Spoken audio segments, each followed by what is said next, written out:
दिनै जिहेतु जोबोद मोनसे दुखुनांथाव सान होननानै जों बुंनांगोन आरो दाख्लैनिफ्राय जों दुखुआव दं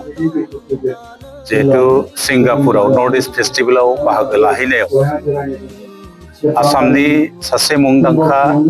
मेथाइ खनगिरि लिरगिरि सासे फावखुंगुर सासे मोजां मिउजिक डाइरेक्टर जुबिन गार्गआ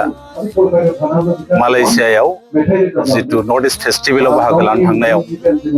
लैथोआव सानस्रिनो थांनायाव अबथिरायै जिउ गोमायो। बिथाङा सासे खोब उदार मानसिमोन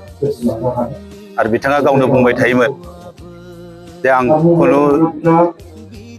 आंनाव खुनु धोरोम गैया हारि गैया आं सासे उदां आरो हारिमुनि मानसि जानोबा उदाङानो जानांगौ मानोना हारिमु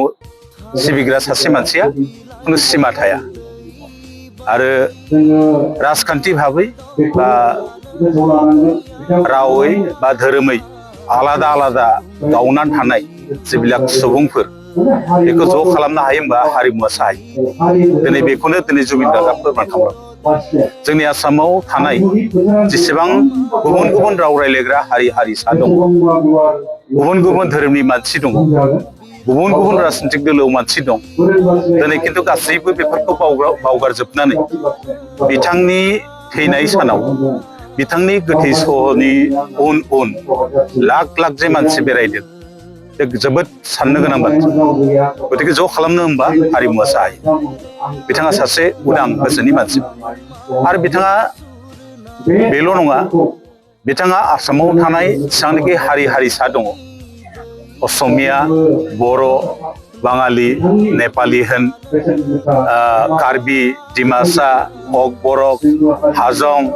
जेसेबांनाखि राव दङ गासैबो रावआव बिथाङा मेथाइ खननानै गावनि उदार गावनि माबाखौ दिन्थिलांदों बिथाङा आरो बिथाङा बिसेसकि बर' हारिनि गेजेराव थानानै खोब मोजां मोनोमोन आरो बिथांखौ आं मिथिगौ एसे खाथिनिफ्राय जे बिथाङा बर'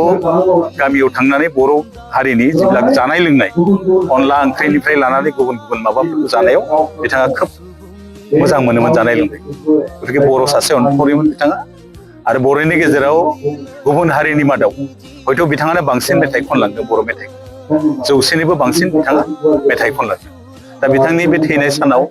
जों दिनै धेमाजि जिल्लानि बे सानजारि नोगोराव मोनसे हाबाफारि लादों आलारि बाथि फोजोंनाय बर' कसारि अनसायगाव हायुं खुंथायजों लोगोसे जोंनि सिङाव थानाय धेमाजि जिल्लानि सिङाव थानाय खौसेथि बर' सुबुं आफाद दुलाराय बर' फरायसा आफाद बर' थुनलाइ आफाद आइजो अनसाय आफाद XBLT धोरोमारि गौथुमफोर जों ज' जानानै बेखौ आलारि बाथि सावनायाव जोङो बिथांनि गोथौयै जोंनि गोरबोनिफ्राय बिथांनि जिउ गोमानायखौ जों दुखु फोरमायनायजों लोगोसे बिथांनि जिउआ जाहाथे सोरगोआव आलो गोजोनै थाहैनो हायो बिनि थाखाय जों बयबो आर'ज गाबदों।